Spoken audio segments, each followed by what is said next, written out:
There's a proposal now from the opposition to have laws that force these CBD protesters, if they want to go down a street or whatever, to get a permit or apply for permission. It makes sense, doesn't it? It happens in every other state capital, as far as I know. Yeah, look, I think we've got to make the protests a hell of a lot safer.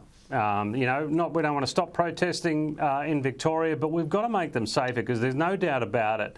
It's become incredibly dangerous. I mean, if you were to say to your family, hey, listen, we feel strongly about this or that or whatever, and we want to go into the city and protest it, I wouldn't let my family anywhere near it at the moment, because it's just, things like the face covering.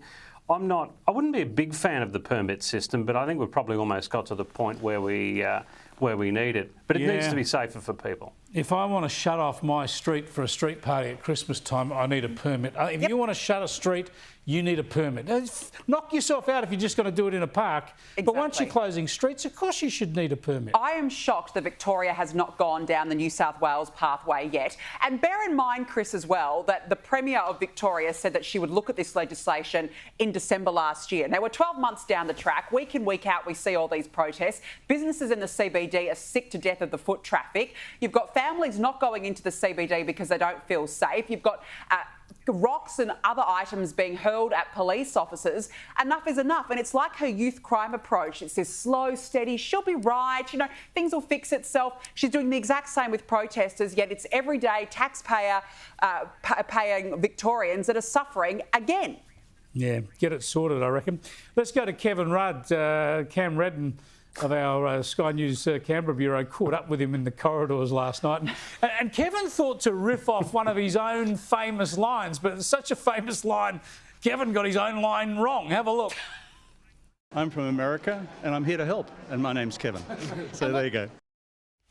No. He's supposed to say, I'm from Kevin, I'm from Queensland, I'm here to help. He says, I'm from America, I'm here to help, and then remembered, oh, I'm Kevin. He's losing it.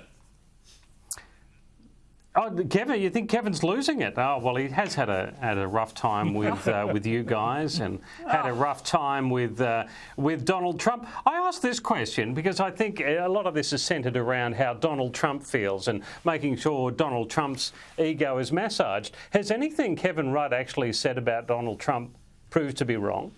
Quite a few things. I mean, we're talking about one of say what you want about Donald Trump, Justin. It's all wrong. I think that's his problem. But the guy knows a business deal, right? The guy is a smart man. You don't become successful like he has become without something up here. What did Kevin Rudd say that was wrong? I think he said he was dangerous. He said he was a traitor to the West. He said that he was the village idiot and the most destructive president in history. Yep. Now, you tell me what's been destructive about Donald Trump's presidency, because since he's come back into power, he's actually fixed so much. He has cleaned crime up. He's getting rid of illegal immigrants.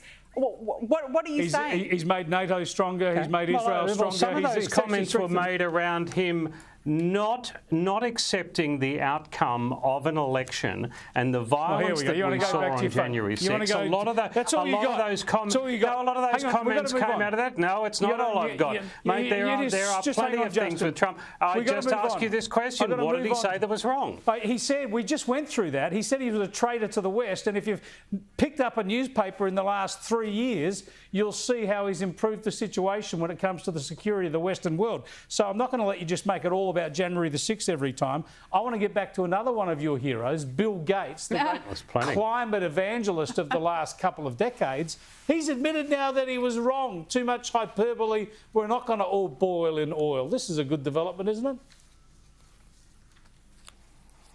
To me, did you just say that Bill Gates is one of my heroes? I'm not sure where you exactly got that one from. I wasn't even really sure of what his climate change.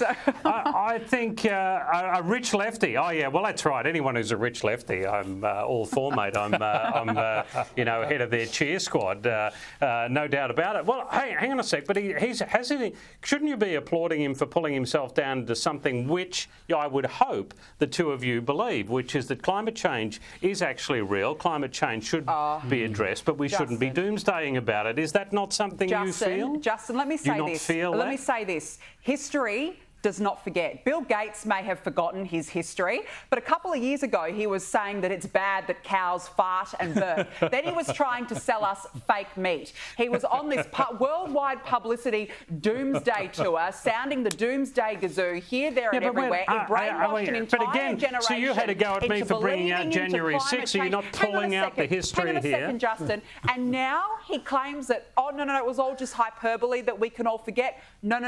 History does not forget. It's all in paper. It's on podcasts. It's in interviews. We know exactly what he said. Except when it comes to Trump, then history forgets. Well, no, we're talking about serious history issues. Forgets sometimes, doesn't it? No, that's all you want to talk about. The thing is with Gates, at least he's done the Control-Alt-Delete. He's downloaded a new version of his software and he's worked out, guess what? We're not dying. The planet is not going to explode.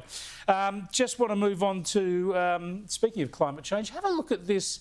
Up on the Goldie at Snapper Point, the extraordinary pictures of a bit of a fishing fest of sharks. I think we're at a grab here, have we, or is this overlay?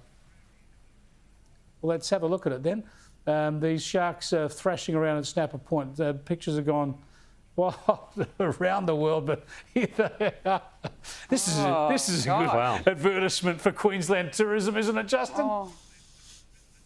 That's like a Liberal Party conference, isn't it, that one? Come on. No, they haven't got that much fight. Oh, not quite as many teeth, but a little bit like a Liberal Party conference, It's kind of frightening, I've got to say, Chris. I mean, they've warned surfers, but that's scary in my view. When they're thrashing around in a metre of water right in front of you, you don't need a warning. You don't need someone to tell you not to get in there. No. Now, I also want to go to, speaking of these lefties and their controversial views, Ben and Jerry's ice creams. As you know, they like to put out their ice creams with all sorts of woke messages and lefty campaigns. They've been knocked back with one that they wanted to put out, Gaza, something about a pro-Gaza ice cream, they're calling it. Now, what I want to know is, in this one, Danica, is what does pro-Gaza mean? I think everyone's pro-Gaza. Who's anti-Gaza? Look, you know what? I'm sick to death of these these companies getting involved in social issues. Remember how well it went for Woolworths, for example, and the Ausday saga, or Qantas during the Yes campaign? Just butt out of issues, please. This mob have made a point of it. Thanks for joining us, Justin and Danica. We'll catch up with you next week.